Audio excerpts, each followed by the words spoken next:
Woo! Guess who's back? This is the Gospel according to Mark with a C. He is I and I am he. Just taking some time to tell you exactly what's on my mind. Thank you for joining me once again, friends and haters alike.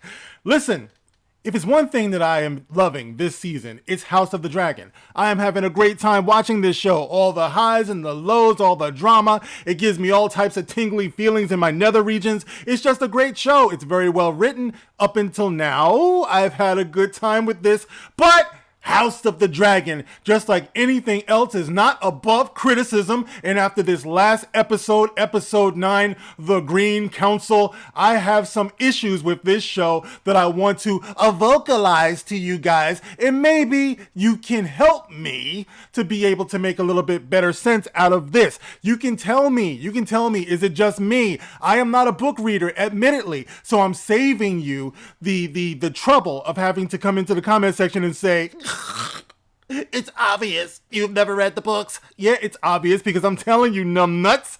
So let's get into this. Some of my issues that I had, especially with this last episode, and I want to begin with Alicent. Yes, I want to begin with Alicent because this was a very Alicent heavy episode. Now, my question, right?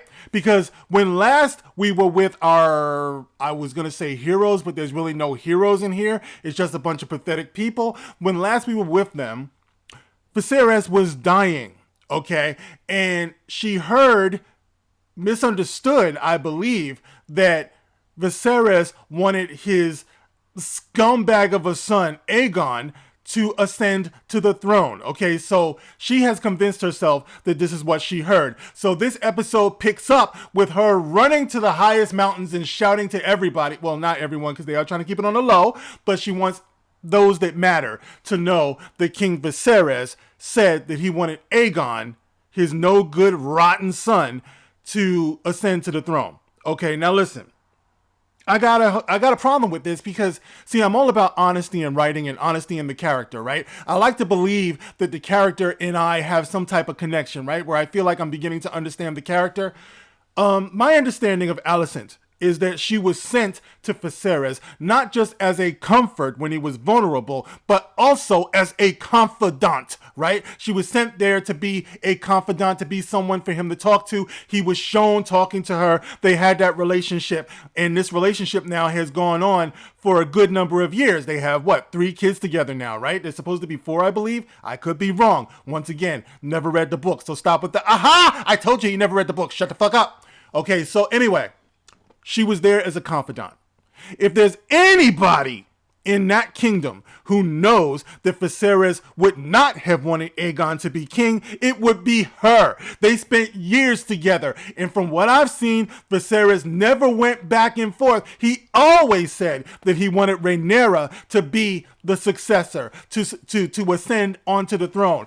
I would believe that Alicent would know that, right? So Alicent, I need to believe, right? I'd have an easier time believing that she just went to the dark side and said, you know what, fuck this. I'm tired of Rhaenyra being that thought over there. You know what I mean? And I'm going to take this back to what should be its royal glory. Okay, so I don't care what Viserys says.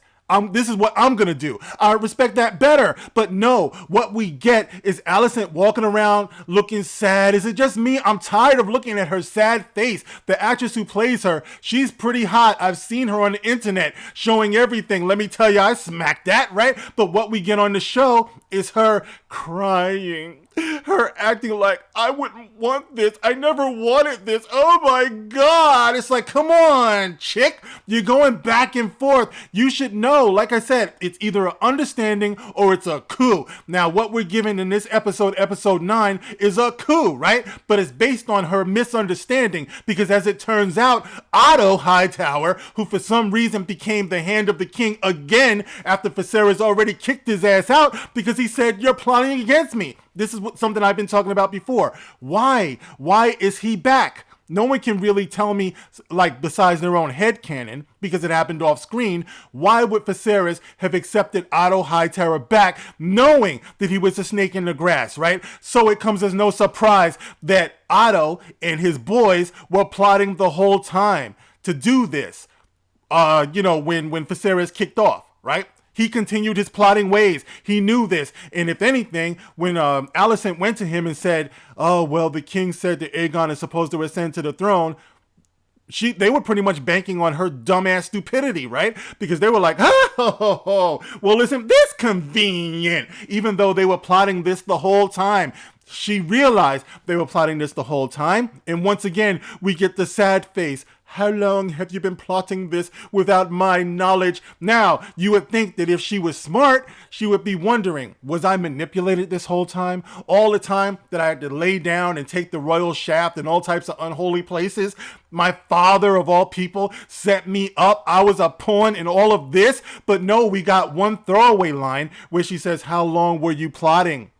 Where she might feel a little bit disillusioned. But I would think this would call into question all of her motives and all of her actions up until this point. But no, she doesn't. And the one man in the chamber who says, you know what? I am loyal to King Viserys. I'm not gonna bend the knee to you guys. Then he gets his face fucking smashed into the table by Sir Christian Cole without being told to do so by Alicent. I believe that he's supposed to be her servant. Why would he do this? Why would he take it upon himself to murder that old man? That wasn't right. But he does this. Once again, we're leading into a coup when she thought that, we're supposed to believe that the whole thing was based upon a misunderstanding. But like I said, the writing here is unclear, because if it's supposed to be a misunderstanding, well, now she has a better understanding of exactly what's going on, and this should change the whole narrative from her point of view.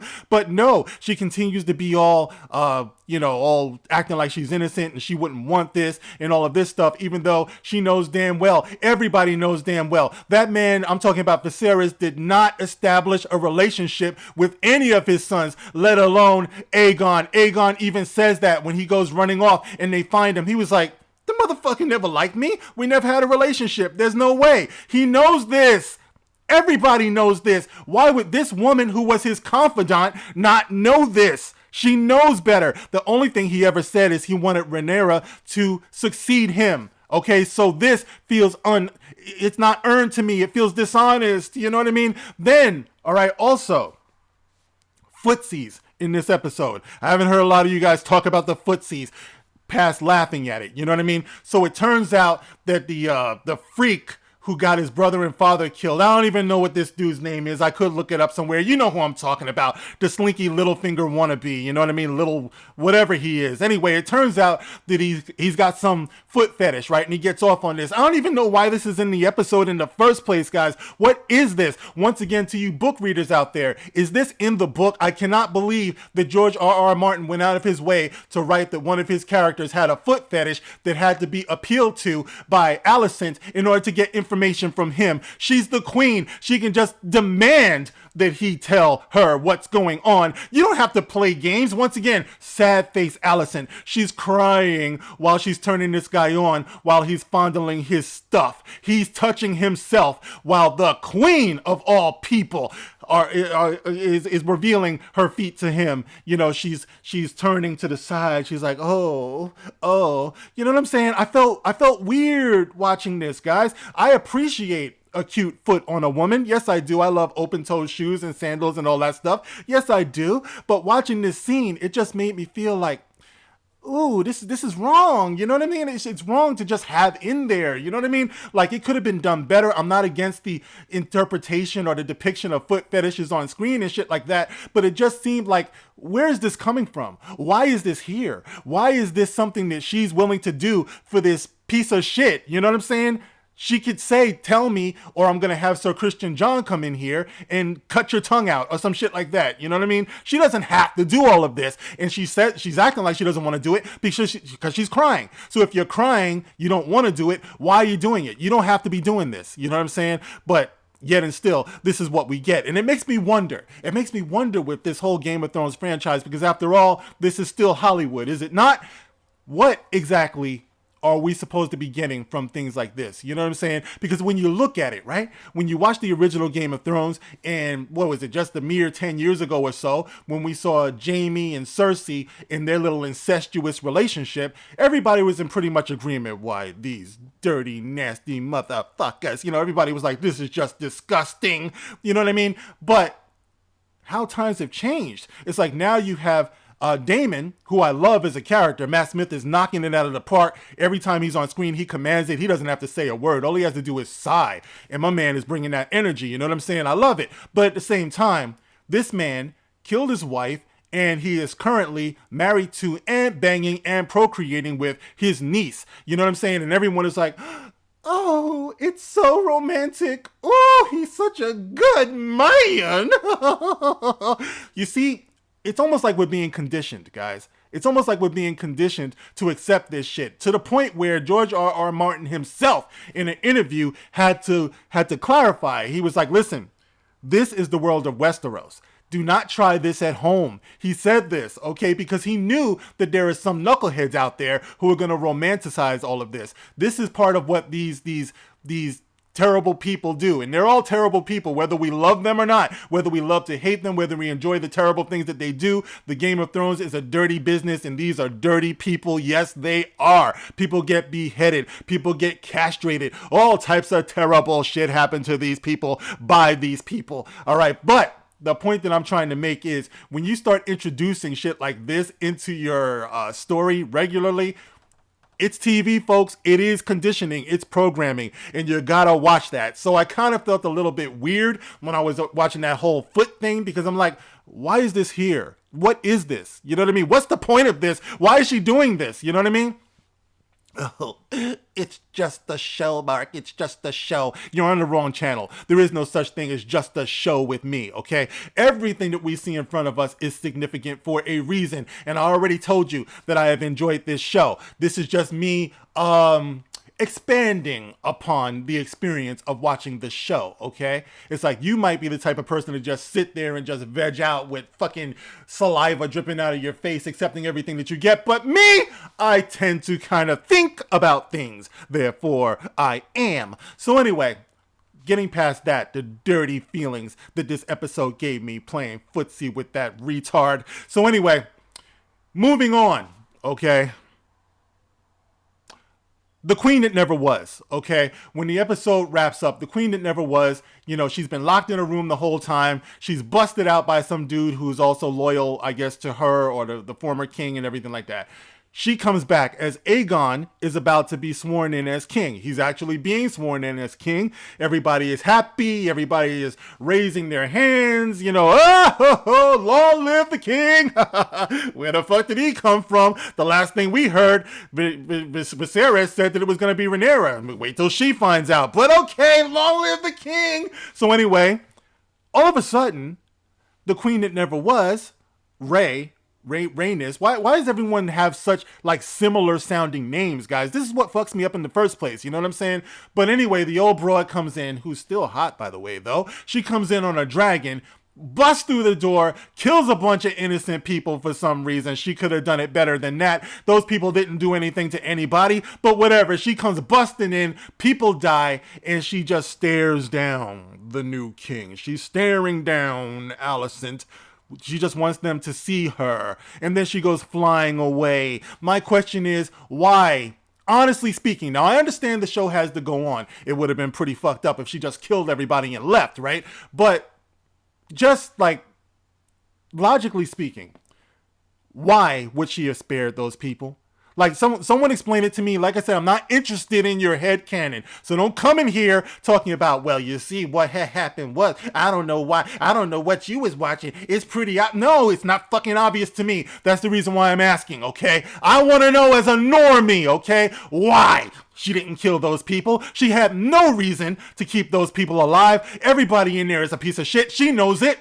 They're going to go on to do terrible things. She knows it.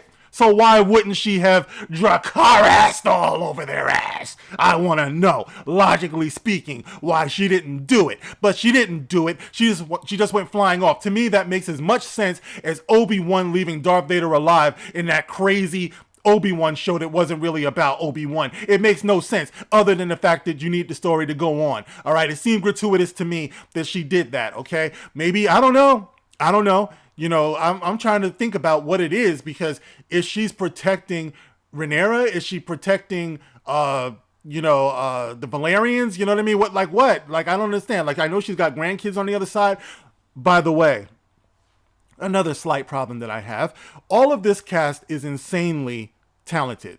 You know, they're all like magnetic like crazy. You love to watch them. They're fun to watch, unlike Rings of Power, where I just couldn't stomach it, guys. I was throwing up practically watching that crap. I hate it, you know. And She-Hulk, I'll get into that another time. But, okay, the Valerians. My question is, why do they have those poor black girls looking so crazy with their hair like that? You know what I'm saying? Everybody is talented. It's true. But I'm going to say it. I'm going to say it. You could have designed their look a hell of a lot better. Because the way it looks now, it looks like somebody just plopped a mop on their head. You know what I'm saying? They looking crazy, man. It's like those kids got to go to school in real life. You can imagine the bullying that they're going to get, man. It's just not right. They're looking so crazy. It's like Beyonce. This needs to be on the soundtrack. Got you looking so crazy right now. The show got you looking so crazy right now. Hello. You know what I'm saying? But they do. They do, guys. You got to admit they do. And I'm not saying they're not talented. I'm not saying that I'm not looking forward to seeing the tour de force that's going to come from these people. I'm just saying, guys, come on. There is a such thing as design, costume design. You could have done better. You guys know that I've been talking about this for a long time as far as the way black people are presented on screen and their hair and all that stuff. It's always been a tough thing to do in Hollywood. You know what I'm saying? As messed up as their wigs look on Walking Dead, you know, they've got some of the worst hair pieces ever that you ever seen on black people. But, you know, unfortunately, that is the challenge. That's the way it is, guys. And maybe one day I have a dream that one day black people will look a lot better when they're suited up into these types of roles. I don't know. But yeah, guys, so this is what we're dealing with. And from what I understand, this is the last we're going to see of Alicent until, what is it, 2024, when season 2 perhaps comes out. Now, I'm looking forward to this, but I'm just saying, I was hoping it would make a lot more sense if she were to just turn to the dark side and just say, listen, I've had enough of this. I don't care. Look, I did too much. You know, it's like I lay with this old decomposing corpse for all of these years. And what do I get for it? You know what I'm saying? So she would be down with what's going on with Otto. She would be down with the plan. But I don't like all of the crying and stuff. Like I said before, to me, that is not honest to the character of what I hoped that she would be. Of course, I don't write the book, so I don't know. Okay, but at the end of the day, this is still a solid, good, enjoyable show. I'm enjoying all of the performances. I can't wait to see what happens when word gets back to Rhaenyra and Daemon about what happened. And they knew that that man was knocking on heaven's door when they left. That's another thing, guys. Why is Otto Hightower and the little busted foot fetish jerking off dude, why are they the only ones on this show that can actually see forward and they can actually plan ahead? Why don't Rhaenyra and Daemon have people on their side that could have known? It didn't take a scientist to know that that man, Viserys, was going to die. Why are they caught off guard by this? Why didn't they have a plan? You know what I'm saying? Why did they leave knowing the man was going to die like at any second? You know what I'm saying? Why? You know, why is it just on one side, you know, that this is happening? They could have been prepared for this, but that's just what I'm saying, guys. That's just my hangups on this particular episode, because ironically enough, up until now, I really enjoyed this. It's just that there were little things, guys, and I'm always on the lookout. I hope I'm not the only one, and I know I'm not the only one who got like seriously burned by Game of Thrones in the final seasons and stuff like that. So I'm always looking for things like, oh man, please don't go wrong. Don't go wrong. Easy. Stay there. Stay right on that spot, baby. Work that spot. Keep it right there. Get into the groove. You know what I'm saying? It's like right there. I want them to stay right there. But when I get like the slightest hint that they're going off course, you know what I mean? Or they're being a little bit reckless or careless, I gotta speak up, guys. And that's all this was. Okay? So you can come at me in the comment section. You can hate me now, but I can't stop now. You can hate me now. It's all right. Okay? But in the end, it's just critical thinking, guys. It's just opinions. It's just reviews. We're supposed to be this way, okay? So anyway, guys, you can get in the comment section. Let me know, okay, number one, if I'm the only one who's feeling some of these things. Number two, you can feel free to give me explanations about some of the things that I talked about. I'm not against being wrong, guys. I'm not that type of YouTuber. I'm the type of YouTuber to get shadow banned. That's me. I'm not the type of YouTuber that needs to be right all the time. I can be wrong. It's all good. Just get in the comment section and let me know why I'm wrong, how I'm wrong, and don't give me your headcanon like I said before. All right, guys, this has been a long video, but you guys know it's been a while since I've been doing my thing. So you can get in there, let me know what's up. You can like, you can share, and you can subscribe, guys. I will catch you on the next one. Who knows? The next episode might be the best episode ever, and I expect it to be, because it's probably going to be, Team Black heavy, I'm sure, and, they always bring that heat, literally. All right, guys, thanks again for listening. I'll catch you in the next one. This is The Gospel According to Mark with a C. Rock on.